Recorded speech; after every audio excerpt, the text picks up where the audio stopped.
My name is Zeke Hathaway. Zeke Hathaway, be exact. And I expect I might be about 100 years old now. I was born around the year 1830, they say. There ain't no records kept for us back then. At least none that I ever know about. I was born in the forest of Prince George, not a stone throw from the brick church. First 20 so years of my life, I growed up working tobacco. Now, I was owned by the Hathaways. They used to send us over to Marlborough to work tobacco. They send us over to Bladenburg to work the docks, up to Queen Anne to work cabbage, kale, watercress, whichever the land was better. We moseyed over to the Washington district to fetch slaves from the auction, a few times in my recollection. You ever hear the folks say that they worked from Can't See to Can't See? I'm expecting it might have been thought of right yonder in the forest of Prince George County, Maryland. I remember how much I used to hate working for somebody else. Sun up to sundown that way. Many times I was whomped on the head or felt the business end of a lash cause of my daydreaming about freedom and having my own. I seen a lot of free men in my travel, and I had done been bit by the free man bug. And when I was 22, mayhap, or thereabout, I'm thinking it was 1851, mayhap 52. There's a lot of talk about this here lady they's calling Moses, who leading her people to freedom. When I first heard of it, there's a leaping in my heart like it was gonna jump out my chest. And every minute of the waking day, and every night I'd be sleeping was spent either thinking or dreaming about this here lady. But I never uttered a word of it to nary a soul. I had seen talk of escape. Get a man's back split open from the cat o' nine. And I know the few of them was sold downriver for the mere mention of freedom.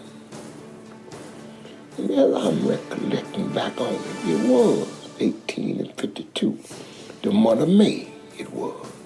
I remember the Hathaway fussing about it being too much rain and the crops was going to be sogged out. Old man Whiskers, he whispered to me, he said, "Boy, that look in your eye tell me you should be over to the church road around midnight. The general is leading a train up yonder." He said this to me without even looking up at me. My heart didn't want them skipping thing again, because I know they called the Moses lady the general sometime. I can't rightly explain the pounding in my chest most of all that day. I'd have feared to go near people on account that they might hear the thumping. But on a warm, foggy night in the month of May, 1852, my life changed forever.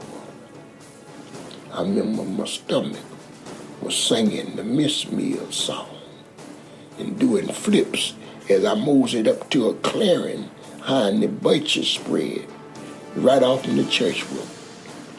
There exactly 8 people standing by when I count myself. We all looking bug-eyed and kept peering over our shoulder.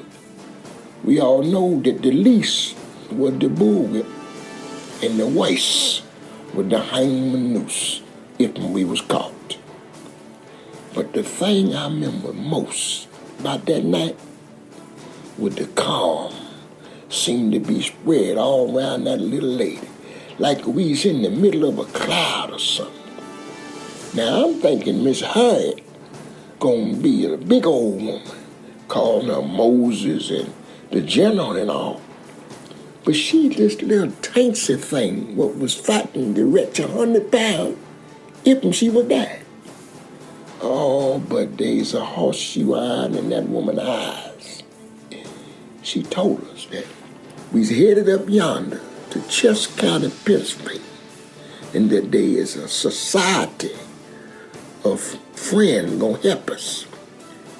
She tell us not to be afeard cause of these here friends, cause they gonna be white ones. I remember she looked each one of us hard to the eye. She had a shooting iron in her left hand, and she say 5 words that sound like the Lord himself was whispering to me. I ain't never gonna forget them 5 words to my grave. She say, they ain't no turning back.